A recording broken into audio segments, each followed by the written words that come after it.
Amersham, a small town about 30 miles north of London, England, is reputed to be the most haunted town in the world. Ghosts appear, furniture moves, and strange things happen all the time. I've never seen anything like that. I mean, I've seen things and I've experienced things, but I've never seen someone actually walk through a door. Can a town literally be haunted by ghosts?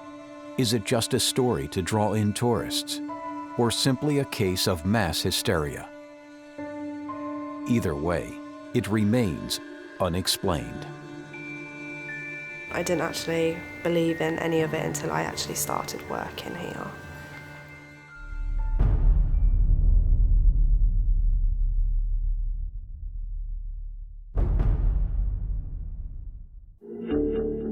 In this sleepy village, tucked away in rural Buckinghamshire north of London, ghosts appear, tables move, and the spirits are everywhere. It appears there never was a time when Amersham wasn't haunted. I think the most significant thing about Amersham is that the history of the old town has been preserved. It was a major coaching in between trade routes from City of London up to major market towns such as Aylesbury and Buckingham. It would be a one-day's travel on horse and cart from City of London to as far as Amersham, and a good coach driver would not have worked his horse any more than that. So you had a huge volume of people staying in old Amersham, travellers going north and south if they were coming back the other way. And each of the coaching inns, the majority of them, are still in place today as pubs and restaurants. Those travellers appear to have made their mark. It's in those houses and restaurants that strange things happen. Amersham is populated by ghosts.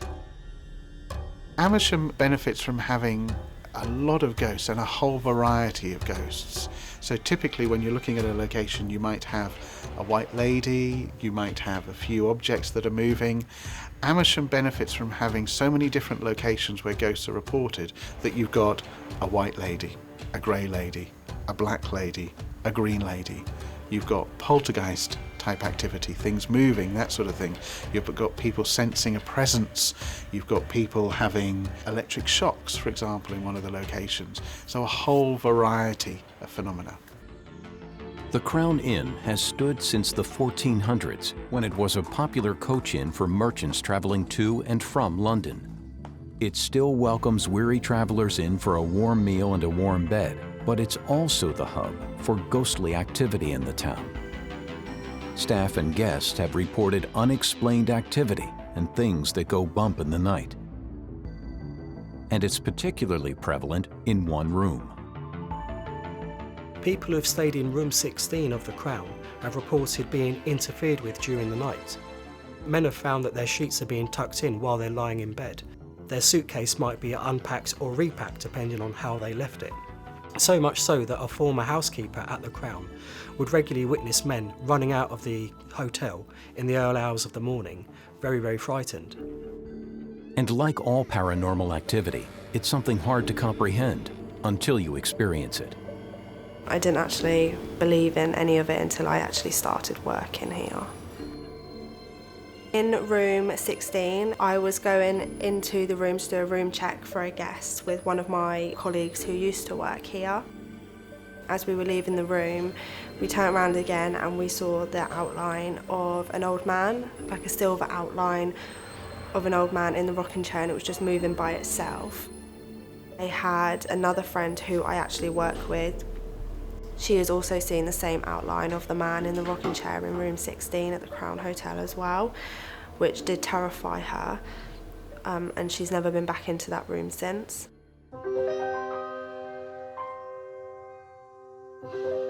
I've also had an experience in room 12, and I was showing a guest some of the rooms they wanted to see, and they wanted to see this room because they've heard about it before. So I showed them the room. As we walked in, the door slammed by itself. There was no windows open because it was during the winter time, and there was a handprint on the bed sheets as if someone had just been in there and pressed their hand down on the sheets. But I was the only receptionist working at that time, and obviously I'm the only one who has the keys to the rooms, and no one was staying in that room either. So the guest did get a little bit creeped out, but she found it quite fascinating anyway. But the ghosts of the Crown don't confine themselves to the guests' bedrooms. I've had another experience where I was outside in the courtyard area of the Crown Hotel. I was just cleaning some mugs and things up, and I looked up, and from one of the windows I saw an older lady, but she didn't look like she was from this time. As you do, you look twice and she disappeared. And as I opened the door, I felt a really cold breeze, and I just didn't think anything of it. I just thought because it's a little bit lower down in the hotel that's where the breeze was coming from. As I shut the door to the cupboard to get the ironing board out, I saw the same older lady.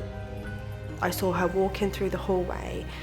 She turned to room 17 and just walked through the door, which did creep me out a lot because I've never seen anything like that. I mean, I've seen things and I've experienced things, but I've never seen someone actually walk through a door.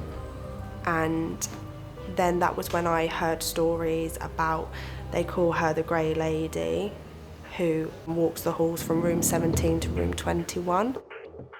And we've had a few guests who have said that she will unpack their suitcases, or she will pack their clothes back into their suitcases because she doesn't like guests being in them rooms. But the Crown Inn is not unique in Amersham.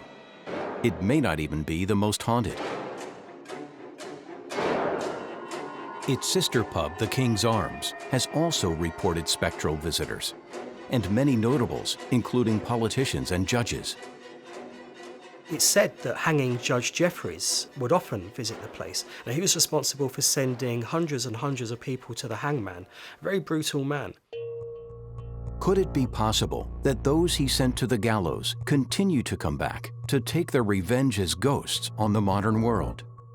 It's no surprise that a lot of people have witnessed spirit phenomena inside the King's Arms Hotel. It's said that the staff at night try to get the last drinker out of the place, only to realise it's not a person, it's some spirit entity who just vanishes before their eyes. One visitor has heard the sound of horses at night. And she's gone outside for some fresh air, and she said that she's heard footsteps and what sounds like horses in a cart coming down the archway. It used to be a coaching inn, so it would make sense if she did hear horses in a cart coming down through the archway area. But how does any of this make sense? How can people from another time and another place haunt today's patrons? And why in Amersham? And why in public houses and inns? The stories appear to be everywhere. On the edge of town, the Checkers Inn reports multiple ghostly sightings. It's a structure which dates from the 1500s. That was originally built in the year 1450. It's quite possible that there was an older alehouse on the site as well. Obviously, with that level of history, there's been thousands upon thousands of different people visiting the place, staying in the place, but it's most famous for being the place where the Amersham martyrs, the Lollards, were imprisoned. Lollards denounced the wealth of the church and did not believe that bread and wine changed into the body and blood of Christ at communion. Their main demand was to read the Bible in English. Also known as the Amersham Martyrs, they were burned to death at the stake.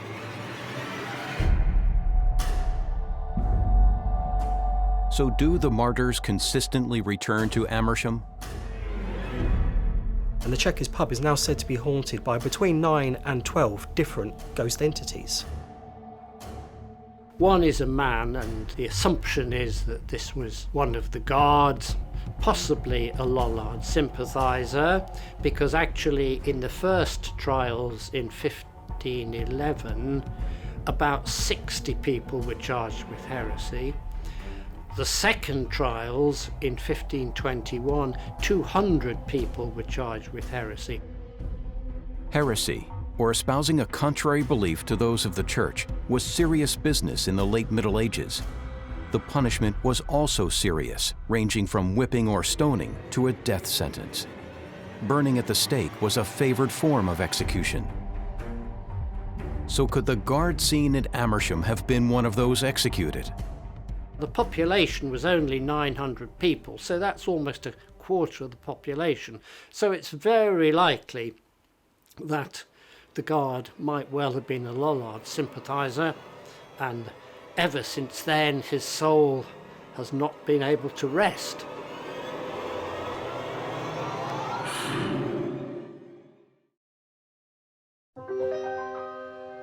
In the tiny rural English town of Amersham, spirits roam in various locations. How can this be explained?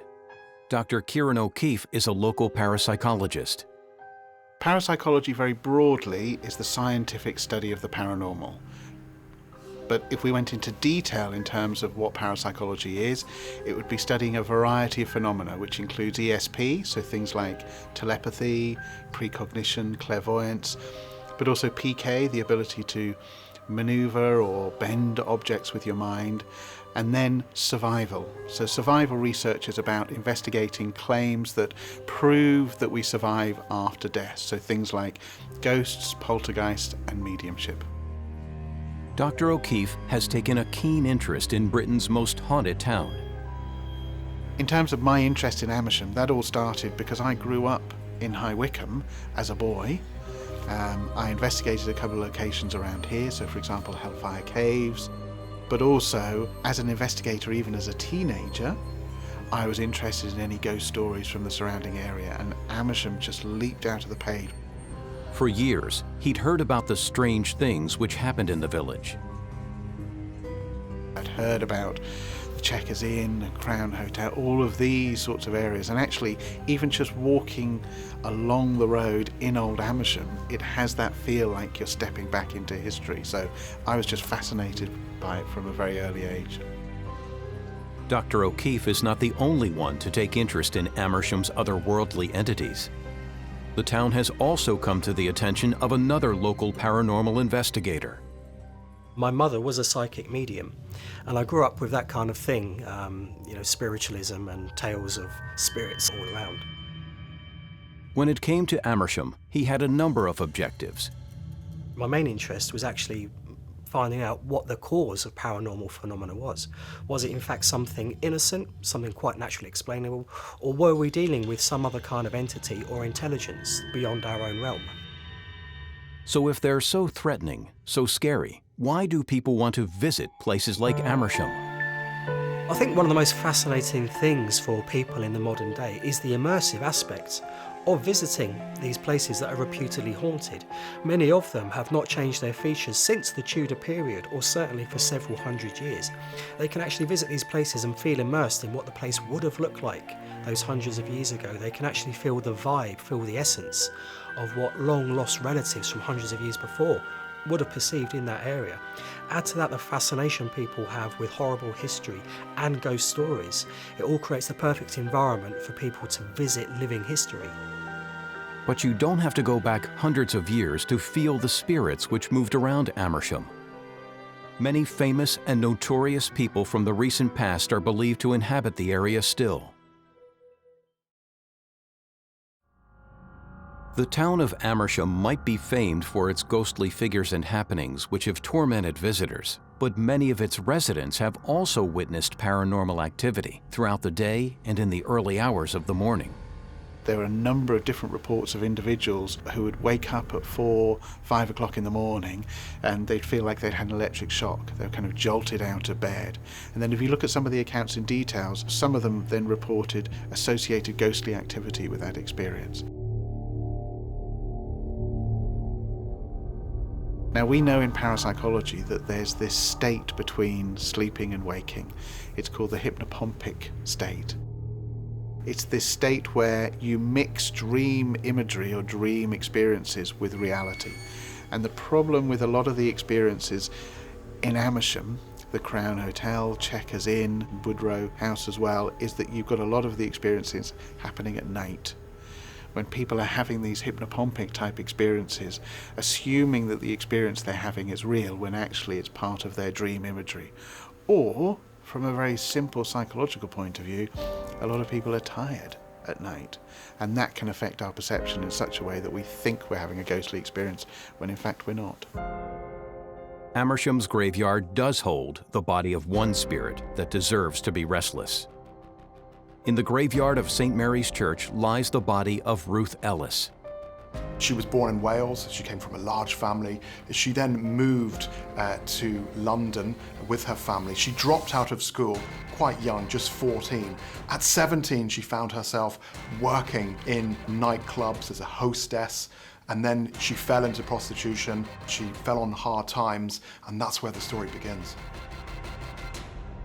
But it was her involvement with her lover that was to make her infamous in British history. While she was managing a club, she met David Blakely, who was an upper-class racing driver. And remember, in Great Britain, class and class structure is a huge thing. Both of them immediately started to like each other very, very much.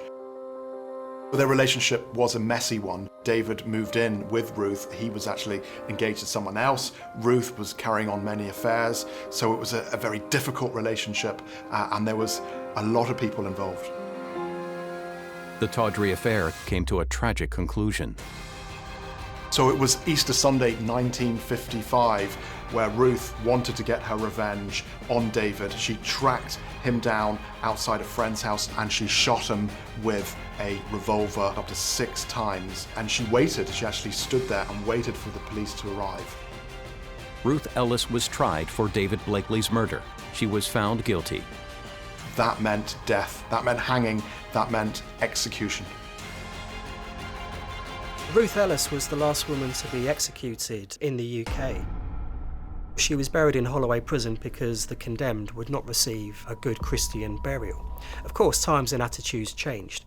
When Holloway Prison was being extended, they were looking for places to bury the people that were in the graveyard there.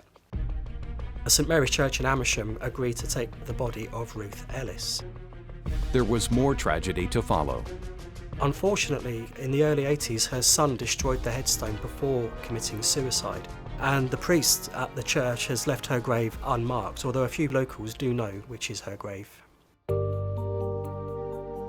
There are those who suggest the crime wasn't as black and white as it appeared. The case of Ruth Ellis is a fascinating one. For many years, people believed it to be a cut and dried case. She killed her lover and was discovered holding, literally, the smoking gun. When it went to court, she pleaded guilty, and for several decades people believed that there was no more interest in the case. However, in more modern times, people with firearms experience, whether they be police officers or from the military, have looked into the case and found or believed that a very small, petite, diminutive woman like Ruth Ellis could not have used the gun required, the calibre of the gun required, to have inflicted the shots on David Blakely with the level of accuracy that was.